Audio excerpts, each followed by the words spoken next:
Movie की शुरुआत 1878 Africa के एक जंगल में होती है, जहां पर हम कुछ अमेरिकन एक्सप्लोरर्स को देख पाते हैं और उनके साथ में जंगल का एक नेटिव आदमी एज अ गाइड भी था। वो सब जंगल में आगे बढ़ते जा रहे थे और वो जंगल के अंदर ये देखते हैं कि वहां पर एक ट्राइब है और वहां पर वो लोग एक औरत को बांधकर उसके साथ किसी तरह का रिचुअल कर रहे थे। यहाँ उन एक्सप्लोरर्स का लीडर अपने साथियों को उन ट्राइब के लोगों पर हमला करने के लिए रेडी होने के लिए कहता है, लेकिन उनका गाइड ये बोलता है कि वो मास्क जो वहाँ पर है वो शापित है और वो मास्क इस जंगल से बाहर नहीं जाना चाहिए। वो उन सबको उस मास्क को वहाँ से ले जाने से मना करते हैं, लेकिन एक्सप्लोरर्स का जो लीडर होता है वो उस गाइड को ही खत्म कर देता है। यानी कि अमेरिकन एक्सप्लोरर्स यहाँ इस मास्क को ही लेने आए थे। अब इसके बाद उस ट्राइब का लीडर एक बॉक्स में से एक मास्क को निकालता है। ये वही मास्क था जो कि काफी फेमस था और काफी ज्यादा पॉपुलर था उस टाइम पर, और वो उस मास्क को उस औरत के फीस पर रखने लगता है और अचानक कुछ होने लगता है। लेकिन रिचुअल पूरा होने से पहले ही एक्सप्लोरर्स ट्राइब के लोगों पर हमला कर देते हैं, जिसमें एक एक करके ट्राइब के लोग और सभी एक्सप्लोरर्स मारे जाते हैं। एक्सप्लोरर्स का लीडर भी खत्म हो गया था, लेकिन ट्राइब का लीडर बचा हुआ था।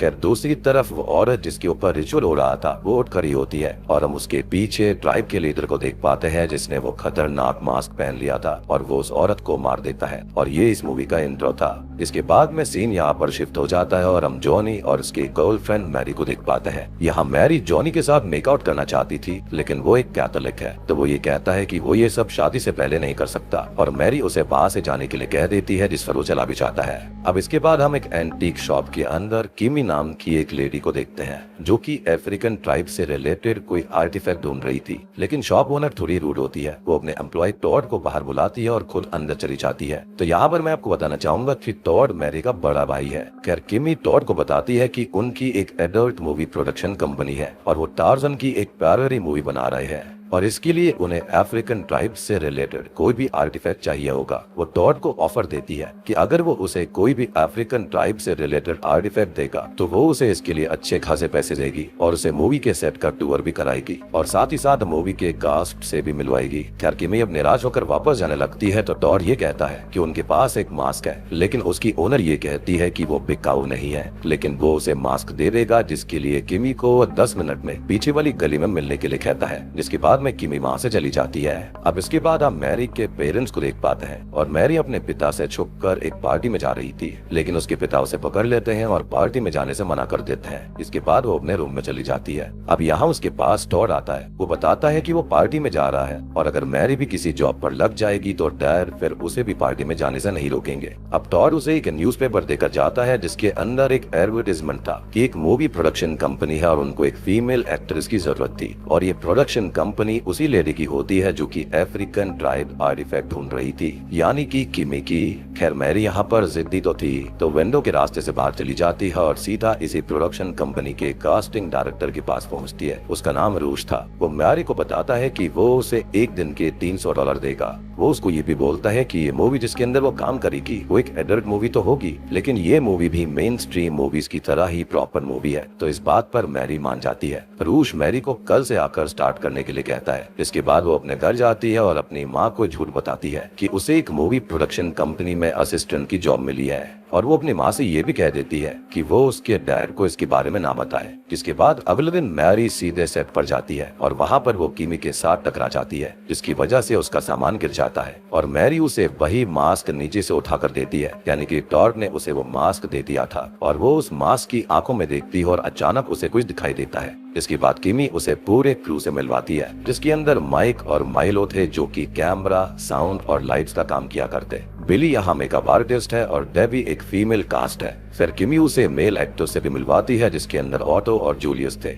खैर इसके बाद में किमी रूश के पास जाती है और वो उसको मास्क दिखाती है और उसको उठाते ही रूश को भी कुछ अजीब दिखाई देता है और वो किमी के ऊपर चिल्लाने लगता है कि उसने इस मास्क के ऊपर पैसे खराब कर दिए और किमी वहाँ से चली जाती है। खैर अब किमी मैरी के पास जाती है और वो मैरी को सामान जाकर ग्रीन रूम में रखने के लिए कह देती है। वो जाकर सामान ग्रीन रूम में रख देती है और वो बाहर आकर जॉनी को कॉल करती है, लेकिन जॉनी उसकी बात ठीक से नहीं सुन पाता। तो मैरी जॉनी पर गुस्सा करती है और कॉल कट कर देती है। वो काफी नर्वस थी, जिसके बाद वो सारे क्रू के लिए ड्रिंक्स लेकर जाती है और यहाँ पर सीन शूट करने की तैयारी हो रही थी। सबसे बड़ी बात कि उसने जॉनी को यहाँ पर सारी चीजें नहीं बताई थी कि वो एक एडल्ट मूवी में काम करने वाली है। उसको जॉनी के साथ इंटीमेसी भी नहीं मिल रही थी, जिस वजह से वो काफी फ्रस्ट्रेटेड थी। लेकिन यहाँ माइक मैरी को असॉल्ट करने आता है तो माइलो आकर उसको बचाता है। माइलो बोलता है कि उसके 2 बच्चे हैं और वो यहाँ पर बस पैसों के लिए ही काम कर रहा है। उसको ये सब बिल्कुल पसंद नहीं है। खैर अब बिली ऑटो का मेकअप कर रही होती है और वो उसी मास्क को लाकर उसी टेबल पर रख देती है और वहाँ सेट पर माइक सभी के सेल फोन्स एक बैग में डालकर अपने पास रख लेता है। तभी हम ये देखते हैं कि ऑटो अपने कराटे की प्रैक्टिस कर रहा था और वो वहाँ पर रखी हुई किताब को चेक करता है, जिसके अंदर मूवी के स्टार्टिंग वाले एक्सप्लोरर्स की पिक्चर थी। और अचानक से ही उसे कुछ विजन दिखाई देते हैं और ऑटो वो मास्क उठाकर पहनने लगता है और वो मास्क भी उसको अपनी तरफ आकर्षित कर रहा था। तभी हम ये देखते हैं कि ऑटो उस मास्क की पावर से पजस हो चुका है। वो शीशे के सामने जाता है और अपने चेहरे की खाल को नोचने लगता है और जब सारी खाल निकल जाती है तब जाकर वो उस मास्क को पहन लेता है।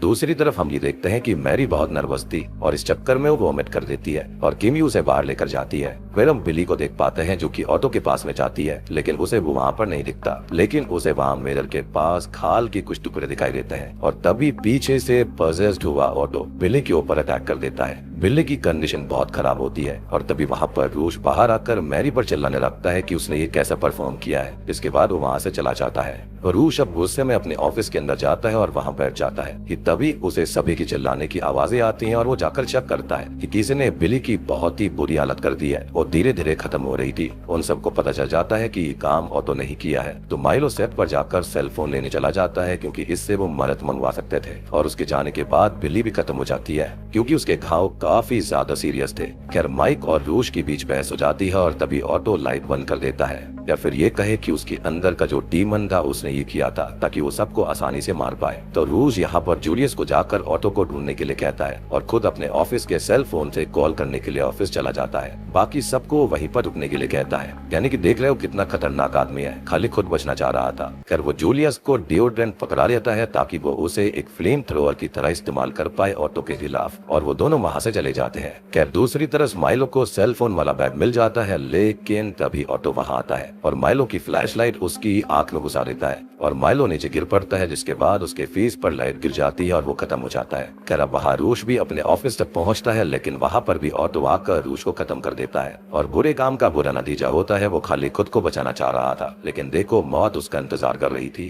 खैर अब जूलियस ऑटो को ढूंढ रहा होता है, लेकिन उसका लाइटर अपने आप बंद हो जाता है और जब वो दोबारा लाइटर जलाता है तो वो अपने सामने ऑटो के खतरनाक रूप को ही खड़ा देखता है और यहाँ पर उसको भी वो खत्म कर देता है। खैर वहाँ मैरी सबसे ये पूछती है कि क्या उन्होंने ऑटो के साथ कुछ अनयूजुअल होते हुए देखा था, तो किमी उसे उस मास्क के बारे में बताती है। तो मैरी बोलती है कि वो एक साथ बाहर जाएंगे और वो सब रूम से बाहर निकलते हैं और थोड़ा आगे जाने के बाद ही वहाँ पर ऑटो आ जाता है, जिससे डरकर मैरी और किमी एक पेड़ के नीचे छुप जाती है और माइक एक क्लोजेट के अंदर छुप जाता है, लेकिन डेबी मारी जाती है। अब ऑटो माइक को ढूंढने लगता है और दूसरी तरफ मैरी सेल फोन उठाने की कोशिश करने लगती है, लेकिन तभी वहाँ पर जूलियस की डेड बॉडी आकर गिरती है। मैरी तभी किमी से कहती है कि उनके पास यही मौका है भागने का, तो वो दोनों बेड से बाहर निकलती हैं और किमी वहाँ से भागने लगती है, लेकिन मैरी सेल फोन उठाने जाती है। वो ये देखती है कि ऑटो ने किमी को भी खत्म कर दिया है, तो वो वहाँ से अकेली ही भागने लगती है। खैर तभी उसे भागते वक्त माइक मिल जाता है जो कि किसी तरह से ऑटो से बच गया था और वो दोनों डर कर एक रूम के अंदर छुप जाते हैं और तभी वहाँ पर बाहर कोई कार आकर रुकती है और तभी हम ये देख पाते हैं कि इसके अंदर कोई और नहीं बल्कि मैरी का भाई टॉड था, जिसको किमी ने ही वहाँ पर कास्ट और पूरा सेट को दिखाने के लिए बुलाया था। जिसके बाद वो अंदर आ रहा था। तभी ऑटो मैरी और माइक को ढूंढते हुए उनके पास जाता है, लेकिन वो फिर वापस चला जाता है और उसके जाने के बाद वो दोनों बाहर निकलते हैं। हम ये देखते हैं कि ऑटो टॉड के लिए डोर अनलॉक कर रहा था और टॉड अंदर भी आ जाता है और यहाँ पर उसके सामने ऑटो खड़ा होता है और वो टॉड की तरफ आने लगता है, तो टॉड उसे पंच मारता है, लेकिन इससे उसे कोई फर्क नहीं पड़ता कि वो तो एक डीमन में तब्दील हो चुका था। वो टॉड का गला दबाने लगता है, लेकिन टॉड किसी तरह उसे अपने से दूर करके उसके पेट में एक अम्ब्रेला ही घुसा देता है, लेकिन ऑटो इससे मरने वाला थोड़ी था। वो उसी अम्ब्रेला यानी कि छाते को अपने पेट से बाहर निकालता है और उससे ही टॉड को हिट करता है और टॉड इससे नीचे गिर जाता है और अपना फोन उठाने की कोशिश करने लगता है। तो ऑटो उसी फोन को उठाकर टॉड के कान में घुसा लेता है और टॉड भी खत्म हो जाता है, जो कि मेरे ख्याल से काफी ब्रूटल किल था। खैर दूसरी तरफ मैरी और माइक एग्जिट डोर तक पहुंच जाते हैं और वो जैसे ही डोर ओपन करते हैं तो उनके सामने उसी एंटीक शॉप की ओनर थी और वो उनसे उसी मास्क के बारे में पूछ रही थी। वो उनको बताती है कि वो मास्क असल में डेविल का है। जी हाँ, बस वही लोग सेफ होंगे जो कि वर्जिन है। तो मैरी और माइक ये कहते हैं कि वो दोनों ही वर्जिन है। तो वो शॉप ओनर ये कहती है कि फिलहाल वो सेफ है अगर वो ऑटो के रास्ते में नहीं आएंगे तो, और यही रीजन था कि ऑटो ने माइक को छोड़ दिया था। खैर वो शॉप ओनर ये बताती है कि उन्हें ऑटो को ढूंढकर उससे वो मास्क अलग करना होगा, नहीं तो कोई नहीं बचेगा, या डीमन या फिर डेविल सबको खत्म कर देगा। लेकिन माइक एग्जिट डोर से बाहर जाने की कोशिश करने लगता है और ऑटो कार से माइक को कुचल देता है, क्योंकि ऑब्वियस सी बात है वो उससे उस मास्क को लेने की कोशिश करता तो उसने उसको खत्म कर दिया। अगर वो चुपचाप वहाँ से निकल जाता तो कुछ नहीं होता। खैर मैरी और वो शॉप ओनर वहाँ से भागने लगती है और रूम में जाती है जहाँ पर वो सबकी डेड बॉडीज देखती है और मैरी को अपने भाई की भी बॉडी दिखाई देती है जिससे वो काफी टूट जाती है। अब वो शॉप ओनर ये कहती है कि उसका भाई उसकी शॉप पर काम करता था और शायद उसने ही इनको ये मास्क बेच दिया होगा ब्लैक में। और ये बात बिल्कुल सच थी जो कि हमने मूवी की शुरुआत में भी देखी थी। टॉड ने ही किमी से ये कहा था कि वो उसे पिछली गली में 10 मिनट में मिले, वो उसको उस मास्क को बेच देगा। और ऑब्वियस सी बात है कि यहाँ पर ये एडल्ट मूवी शूट कर रहे थे तो उसके मन में थोड़ा बहुत लालच भी आ गया था कि यहाँ पर उसे कुछ एक्शन मिल सकता है। खैर वो दोनों वहाँ पर छुप जाती हैं और वो शॉप ओनर ये बताती है कि वो उस मास्क को बहुत सालों से सेफ रख रही थी और पहले वो ईविल उसमें था। वो बताती है कि वो ईविल बिना वजह लोगों को मारता है। खैर तभी अचानक से वहाँ पर ऑटो आ जाता है और वो शॉप ओनर को मारने की कोशिश करता है तो मैरी उसको बचाती है। तो ऑटो मैरी का ही गला दबाकर उसे मारने ही वाला था, लेकिन वो शॉप ओनर एक शार्प ऑब्जेक्ट से ऑटो के पीछे स्टैब कर देती है जिससे कि वो मैरी को फिलहाल के लिए छोड़ देता है। यहाँ पर वो शॉप ओनर काफी घायल हो गई थी और वो मैरी को ये कहती है कि अब उसे ही उस मास्क को सेफ रखना होगा और इतना कहते ही वो शॉप ओनर भी मारी जाती है। अब पीछे ऑटो फिर से उठ जाता है तो मैरी उस पर अटैक करती है और उसका सर ही उसकी बॉडी से अलग कर देती है। इसके बाद मैरी खून ने पूरी भीग चुकी थी और उसके हाथ में वही मास्क होता है और अब उसे ही उस मास्क को सेफ रखना होगा, नहीं तो वो किसी और को टेम्प्ट करके उसे पदस्थ कर लेगा और खुद डेविल या फिर डीमन में तब्दील होकर इस दुनिया का विनाश करेगा।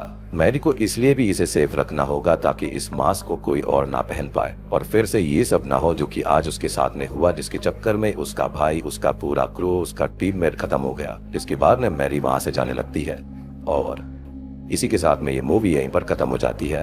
तो दोस्तों ये थी mask of the devil film की कहानी। तो उम्मीद करता हूँ कि आपको ये थ्योरी और फिल्म पसंद आई होगी। पसंद आई है तो वीडियो को लाइक कर देना, चैनल के ऊपर नए हैं तो सब्सक्राइब कर लीजिए ऐसे ही ऑसम कंटेंट के लिए।